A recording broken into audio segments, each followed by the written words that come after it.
আসসালামু আলাইকুম রহমতুল্লাহি ওয়া বারাকাতুহু। আলহামদুলিল্লাহ ওয়াসসালাতু ওয়াসসালামু আলা রাসূলিল্লাহ ওয়া বা'দ। সুপ্রিয় দর্শক শ্রোতা, এটিএন নিউজের রমজানের বিশেষ আয়োজন আকিজ ইলেকট্রিক্যালস নিবেদিত রোজার মাসে পাওয়ার্ড বাই ফ্রুটিকা। সঙ্গে আছি আমি ডক্টর হুসাইনুর বান্না। সুপ্রিয় দর্শক শ্রোতা, আমরা আজকে আলোচনা করব রমজান মাসে তওবার গুরুত্ব। এই সম্পর্কে আলোচনা করার জন্য আমরা স্টুডিওতে আমন্ত্রণ জানিয়েছি বিশিষ্ট আলেম, গবেষক, শিক্ষাবিদ, ঢাকা বিশ্ববিদ্যালয়ের আরবি বিভাগের সম্মানিত অধ্যাপক ডক্টর আব্দুল কাদের স্যার। আসসালামু আলাইকুম ওয়া রাহমাতুল্লাহি ওয়া বারাকাতুহু। ওয়ালাইকুম আসসালাম ওয়া রাহমাতুল্লাহি ওয়া বারাকাতুহু। স্যার কেমন আছেন? আলহামদুলিল্লাহ, আপনি কেমন আছেন? আলহামদুলিল্লাহ, আল্লাহ ভালো রেখেছেন। স্যার, একটা বিষয়ে আজকে আমরা আলোচনা করতে চাই, সেটা হচ্ছে যে আমরা রমজান মাসে মুত্তাকি হওয়ার কথা বলি। আমরা রমজান মাসে তারাবি পড়ি, তাহাজ্জুদের নামাজ পড়ি, কোরআন তেলাওয়াত করি।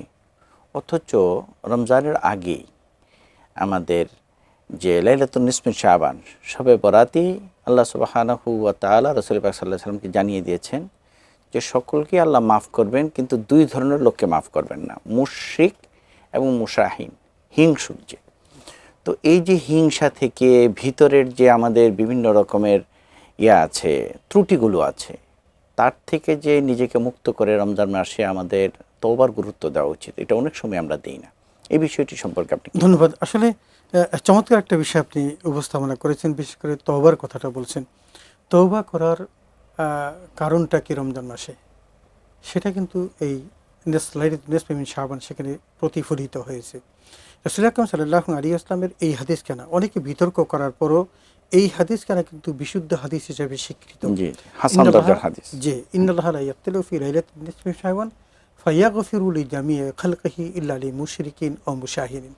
এখানে কিন্তু স্পষ্ট করে বলা হয়েছে দুই শ্রেণীর মানুষকে আল্লাহ ক্ষমা করবেন না, তার মধ্যে একটা হলো মুশরিক আর একটা হলো মুশাহিন, যারা আল্লাহর সাথে শরিক করে। ইন্নাল্লাহা লা ইয়াগফিরু আন ইউশরাকা বিহি ওয়া ইয়াগফিরু মা দুনা যালিকা লিমান ইয়াশা। আল্লাহ স্পষ্ট করেছেন পৃথিবীর সকল গুনাহ আল্লাহ মাফ করবেন, কিন্তু কেউ যদি আল্লাহর সাথে শিরক করে সেই গুনাহ মাফ করেন না। ওয়া ইউশরিক বিল্লাহ ফাকাদ হারামাল্লাহু আলাইহিল জান্নাহ। আপনার যত সেজদা করে থাকুক না কেন, আপনি যদি শিরক করেন তাহলে আল্লাহ তাআলা আপনার জন্য জান্নাতকে হারাম করে দিবেন। ঠিক তেমনি মুশাহিন, হিংসা বিদ্বেষ, আমাদের সমাজটা ছড়িয়ে গেছে এই হিংসা বিদ্বেষের প্রতি।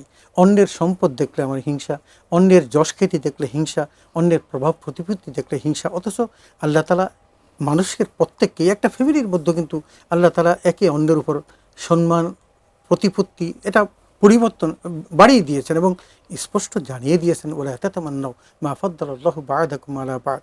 আমি যে তোমাদের একই পরিবারের মধ্যে এক ভাইয়ের উপর আরেক ভাইকে যে সম্মানিত করেছি, এটা আমার এখতিয়ার, এটা কোনো মানুষের এখতিয়ার নয়। আমি যে দিয়েছি তোমরা এ নিয়ে কোনো হিংসা করো না, লোভ করো না। এই যে নিষেধ করার পরও কিন্তু শয়তান আমাদেরকে প্রদস্খলিত করে, আমাদেরকে সদা প্রতিনিয়ত এই হিংসার মধ্যে ডুবিয়ে রাখে।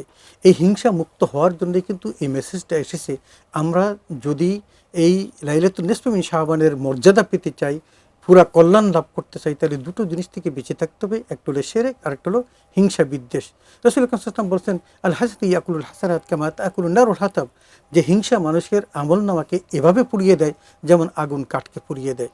তো এগুলো থেকে মুক্ত হওয়ার জন্য আল্লাহ তাআলা মাহে রমাদানের পূর্বে সিয়াম সাধনা করে আপনাকে এই লাইলাতুন নিসফি মিন শাবান উদযাপন করতে বলেছেন।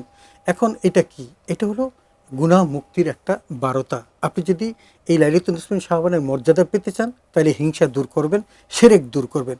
তাতে কি হবে? আপনার মধ্যকার অন্তরাত্মা বিকশিত হবে, আপনার অন্তরাত্মা সেই তাকওয়ার গুণে গুণান্বিত হবে। আমরা তওবার মাধ্যমে পাচ্ছিটা কি? তওবার মাধ্যমে পাচ্ছি যে আল্লাহর কাছ থেকে অনেক দূরে ছিটকে পড়েছিলাম। শয়তান আমাদেরকে পদস্খলন করেছিল, পাপের পথে নিয়েছিল, বিভিন্ন রকমের পাপ আমার দ্বারা করিয়েছিলেন। কারণ ইন্না শাইতানা লিল ইনসানি আদুউম মুবিন, মানুষের প্রকাশ্য দুশমন হলো শয়তান। এবং আদমকে সৃষ্টির সময় যারা বিতর্ক করে আল্লাহ সিজদা করতে বলেছিলেন, ফেরেশতারা করলো কিন্তু ইবলিস করলো না। এখন সেই কারণে আল্লাহ তাকে জান্নাত থেকে বিতাড়িত করে মরদুদ করে দিলেন। এই কারণে সে এমন এক বায়না ধরলো যে আল্লাহ, তোমার বান্দাদেরকে আমি ডানে বামে সামনে পিছনে থেকে আমি পথভ্রষ্ট করব এবং আমি তোমার এই সৎ পথের সিরাতাল মুস্তাকিমের সামনে বসে থাকব এবং তাদেরকে পথভ্রষ্ট করব। শয়তানের এবং আদমের যে ঘটনা স্যার আলোচনা করছিলেন, এখন এই যে আদমকে সৃষ্টি করার সময় সে যখন বাকবিতণ্ডার মধ্যে তারা যখন করতে চাইল না এবং আর্গুমেন্ট করলো, তখন কিন্তু আল্লাহ বলেছিলেন ইন্নী আ'লামু মা লা তা'লামুন। ফেরেশতাকে আল্লাহ তারা যখন বললেন সেজদা করো, ফেরেশতারাও সেজদা করলো, কিন্তু ইবলিস করলো না। এখন এই শয়তান যখন জান্নাত থেকে বিতাড়িত হলো এবং তার যে মুআল্লিমুল মালাইকা পদটা হারালো, তখন সে একদম আল্লাহর কাছ থেকে চেয়ে নিলেন, আমাকে এমন সব ক্ষমতা দাও যে ক্ষমতার মধ্য দিয়ে আমি মানুষকে পথভ্রষ্ট করতে পারবো। আল্লাহ দিলেন, কিন্তু আল্লাহ তাকে বলেছিলেন, আমার প্রিয় বান্দাদের তুমি কিছুই করতে পারবা না। এখন তারপরও মানুষ যখন পাপ করে বসে, তখন আল্লাহ তাআলা বলছেন, লা তাইয়াসমি রহমাতিল্লাহ, আমার রহমত থেকে, আল্লাহর রহমত থেকে তোমার নিরাশ হইও না, লা তাকনা তুমি রহমাতিল্লাহ। এই যে নিরাশ হতে নিষেধ করেছেন, তাহলে বোঝা গেল যে শয়তান পাপ করাবে, কিন্তু আল্লাহ কিন্তু বসে আছেন তাকে পাপ পঙ্কিলতা থেকে মুক্ত করার জন্য। এই মুক্ত করার যে বিধানটা, সেটাই হলো তওবা। আর তাইবু মিনাজ যামবি কামান লা যামবা লাহু। নবী সাল্লাল্লাহু আলাইহি ওয়াসাল্লাম বলেছেন যে কোনো মানুষ যখন পাপ করার পর সে তওবা করে ফিরে আসতে চায়, তখন আল্লাহ তাআলা তাকে এমনভাবে পরিশুদ্ধ করেন যেটা সে জীবনে কোনোদিন পাপই করেনি।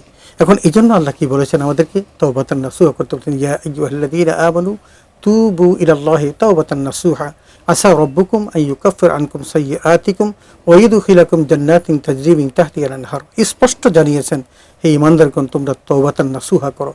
সেই তওবা, যেই তওবার মধ্য দিয়ে তোমার অতীত জীবনের অপরাধের জন্য অনুশোচনা থাকবে, লজ্জা থাকবে, পরবর্তী জীবনে আর কখনো এই কাজ করবো না বলে প্রতিশ্রুতি থাকবে। এটা হলো তওবাতান নাসুহা। এটা যদি করতে পারি, আল্লাহ বলেছেন, আসা রাব্বুকুম আন ইউকাফির আনকুম সাইয়্যাতিকুম, যে আল্লাহ তোমাদের অতীতের সমস্ত পাপগুলো ক্ষমা করে দিবেন এবং ওয়া ইউদখিলাকুম জান্নাতিন তাজরি মিন তাহতিহাল আনহার, এবং সেই আল্লাহ তাআলা জান্নাতে দিবেন যে জান্নাতের তলদেশে নহর প্রবাহিত। এই সুন্দর জান্নাত পেতে হলে আমাদেরকে তওবাতান নাসুহা করতে হবে। এখন তওবাতান নাসুহা আমরা করব, কখন করব? করব ওই সময় যখন আমি পাপ করেছি এবং আমি বুঝতে পেরেছি, ইন্নামাত তাওবাতু আলাল্লাহি লিল্লাযীনা ইয়ামালুনা সুআ বিজাহারাতিন সুম্মা ইয়াতুবুনা মিন করিব। তার মানে তওবাটা করতে হবে যখনই তার জাগ্রত হবে, পাপ হয়ে গেছে, আল্লাহ ক্ষমা করে দাও, এটা বলতে হবে। এই জন্য আল্লাহর কাছে তওবা করব এবং পরিশুদ্ধ হওয়ার চেষ্টা করব। আর আল্লাহ রাসূল তো বলেছেন, তার ওই মানুষগুলি আল্লাহ পছন্দ করেন যারা অপরাধ করার পরে আবার আল্লাহর কাছে বলে, আল্লাহ ভুল তো করে ফেলেছি, আমাকে তুমি ক্ষমা করে দাও। এটা আল্লাহর কাছে পছন্দনীয় ব্যক্তি। এই মাহে রমাদানের পূর্বে এই তওবাটা এত প্রয়োজন যে, কারণ মাহে রমাদানে বিশাল সওয়াবের আল্লাহ তাআলা যে প্রণোদনা প্যাকেজ আমাদের দিয়েছেন, এটা পেতে হলে অন্তরের পরিশুদ্ধতা লাগবে। আমার অন্তরের মধ্যে যদি কোনো কি থাকে, কালো কালিমা থাকে, তাহলে সেখানে আল্লাহর নূরকে প্রজ্বলিত করা সম্ভব হবে না। সুতরাং আমি তওবা করে ভিতরের সমস্ত পাপ পঙ্কিলতাকে বিদূরিত করে দিয়ে আমি নতুন করে মাহে রমাদানের শুরু থেকে আমি শেষ পর্যন্ত ইবাদত করব। তাহলে মাহে রমাদানের যত নেয়ামত আছে, কল্যাণ আছে, আল্লাহ তার সমস্ত কল্যাণ আমাদের নসিব করবেন। স্যার, ছোট্ট করে উত্তর যদি দেন, যে অনেকে বলে যে আমি এত গুনাহ করেছি, আমি তওবা করব না। আর অনেকে বলেন এই কথা যে আমার মনের খবর তো আল্লাহ জানেনি, আমি কি তওবা করব? এই বিষয়টি নাউজুবিল্লাহ, নাউজুবিল্লাহ। আল্লাহর কাছে আমি বললাম তো, আল্লাহর কাছে ওই ব্যক্তি সবচেয়ে পছন্দ। রাসূল সাল্লাল্লাহু বলেন, তোমরা যদি অপরাধ না করতে, তাহলে আল্লাহ তাআলা আরেকটা জাতিকে তোমাদের স্থলাভিষিত করতেন, যারা অপরাধ করতো আবার ক্ষমা চাইতো, অপরাধ করতো ক্ষমা চাইতো। তার মানে আল্লাহ চান তার বান্দারা সবসময় তার টাচে থাকুক। যেমন আল্লাহ তার এই প্রিয় বান্দা যারা নামাজ পড়ে, রোজা করে, তাদেরকে ভালোবাসেন কেন? কারণ এগুলোর মধ্য দিয়ে আল্লাহর সাথে তার একটা ডাইরেক্ট কানেকশন হয়। যারা এই কাজগুলো করে না, তাদের সাথে আল্লাহর সাথে বিশাল গ্যাপ হয়ে যায়। তার মানে আল্লাহর জিকির করা, আল্লাহকে স্মরণ করাটা, এটা এমন কাজ যে, সুতরাং আপনি যত বেশি আল্লাহকে ডাকবেন, আল্লাহ তত বেশি খুশি হবেন। যে জন্য বলছেন, ইজা যাকারাল্লাহু খালাসা ওয়া ইজা গাফালা ওয়াসওয়াসা। শয়তানকে পরাজিত করার সবচেয়ে বড় অস্ত্র হলো আল্লাহর জিকির করেন। এই কলব থেকে শয়তান চলে যাবে, আপনাকে নির্বিঘ্নে ইবাদত করার সুযোগ আল্লাহ দিয়ে দিবেন। জাযাকুমুল্লাহ স্যার, আপনি অত্যন্ত সুন্দর আলোচনা করেছেন, এই জন্য আপনাকে ধন্যবাদ। আপনাকে ধন্যবাদ। এটি নিউজের সকল কলাকুশলী। হাইয়াকুমুল্লাহ। সুপ্রিয় দর্শক শ্রোতা, শেষ করছি আজকের আয়োজন। দেখা হবে নতুন কোনো পর্বে। সে পর্যন্ত আপনারা ভালো থাকবেন, সুস্থ থাকবেন। ওমা আলাইনা ইল্লাল বালাগ। আসসালামু আলাইকুম ওয়া রাহমাতুল্লাহি ওয়া বারাকাতুহু।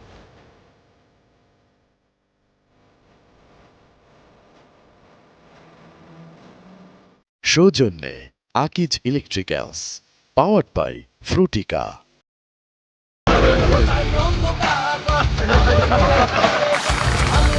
আকিজ এলইডি লাইট, আলোর বন্যায় দূর হোক অন্যায়।